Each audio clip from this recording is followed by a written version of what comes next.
Hi, I'm Kim Brown. Glad you could join me today. I saw recently a post on social media that I would like to offer a different perspective on, but first I'll issue a disclaimer. I do not have a psychology degree, and I'm not a parenting expert. I do have 6 children, but I'll tell you something interesting. I gave birth to 6 unique individuals. No two of them are alike, so I still can't claim to be a parenting expert.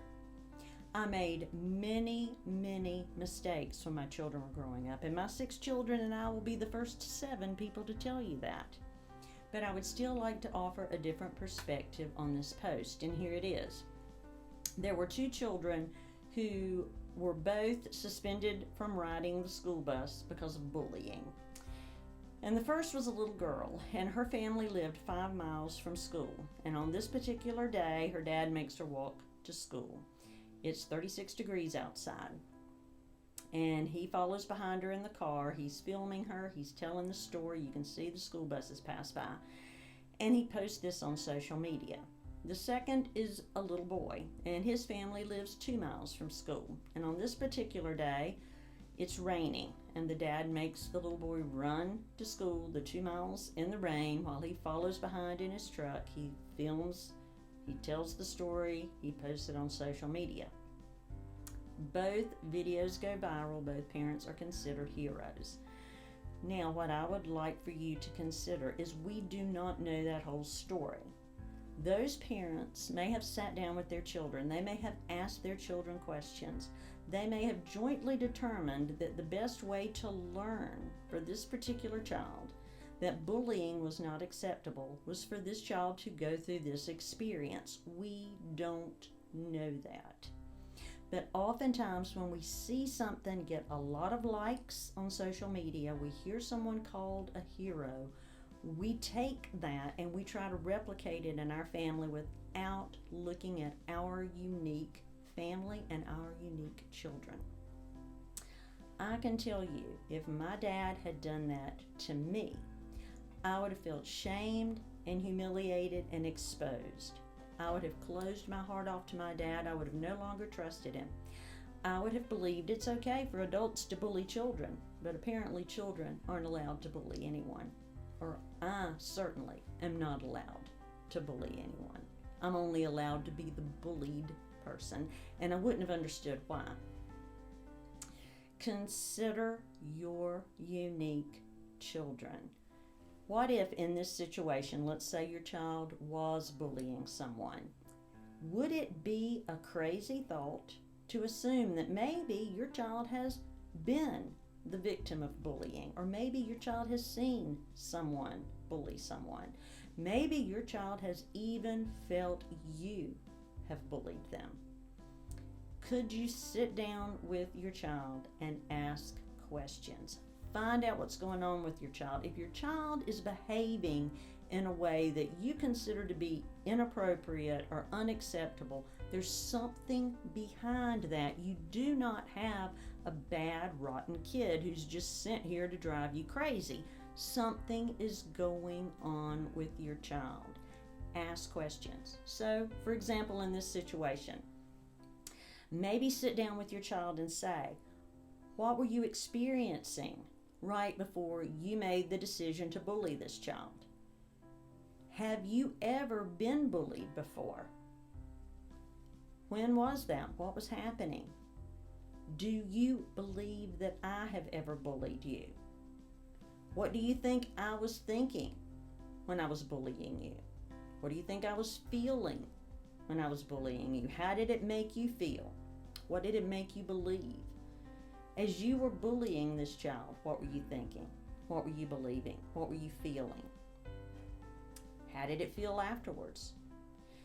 When you were bullying this child and you were looking at this child, what do you think this child was thinking or believing? What do you think this child was feeling? Ask your child questions. You are the primary teacher of your child, not the educational system, not the church. You are the primary teacher of your child. And it is not a privilege for your child to be protected and kept safe and nurtured and provided for. in your family. It is your responsibility. It is not their privilege. Consider learning the tools of emotional intelligence. Children can learn these tools as well. What can your child do in those situations where he or she feels overwhelmed or out of control? There are things your child can do. There are ways you can teach and train and nurture emotional intelligence within your child without publicly shaming them. When is it acceptable to publicly shame your own child? I'll wager to say it never will be. Now, since I'm already out here on the limb, I'm going to go ahead and dangle from the twig, and I'm going to tell you a true story. There was a 5-year-old boy who lived with his aunt and uncle because his mom was in prison, and I don't remember where his dad was. But anyway, he starts kindergarten, and he gets the teacher known throughout the town as being harsh. And one day, the teacher responds to him in a harsh manner. The little boy cries. He comes home, he's crying. And the uncle says, "No sirree, no crying boys in this family." And the next day, the uncle makes the little boy wear his cousin's dress to school. Again, public shame. I'm not telling you that this particular incident set this little boy off on the course he chose for his life, but it certainly did not help. This little boy was Charles Manson. Now, we will never know, but just imagine what could have changed, what could have been different if he could have come home, if he could have cried, if he could have had and been given some emotionally intelligent tools to be able to handle those emotions, to be able to handle it when the teacher was harsh to him, where he could have seen that maybe this was the teacher's issue and not his issue.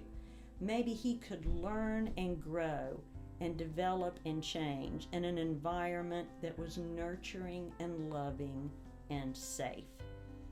It's a lot easier to grow and develop throughout your life with emotional intelligence than it is to repair it as an adult. But repairing it as an adult is certainly possible. Every day I work with people who have experienced wounds from their childhood that they are still experiencing the pain and the rejection of today. And transformation is possible. You will make mistakes in your parenting journey. You will. And your mistakes don't necessarily mean your child's going to grow up and kill people. You will make mistakes. Consider learning about emotional intelligence. Learn these transformational tools. Learn how to share them with your children. Learn how to sit down and talk and have conversations with your children and not immediately accuse them, not immediately assume they're horrible people, and most definitely not immediately exposing them and humiliate them and making them feel unsafe. The most amazing experience you will ever have is the experience of changing your mind. Consider giving yourself permission to do so. You really are worth it, and so are your children. Thanks for watching this video, and remember, no matter what you've experienced in the past, today is a new day. See you next time.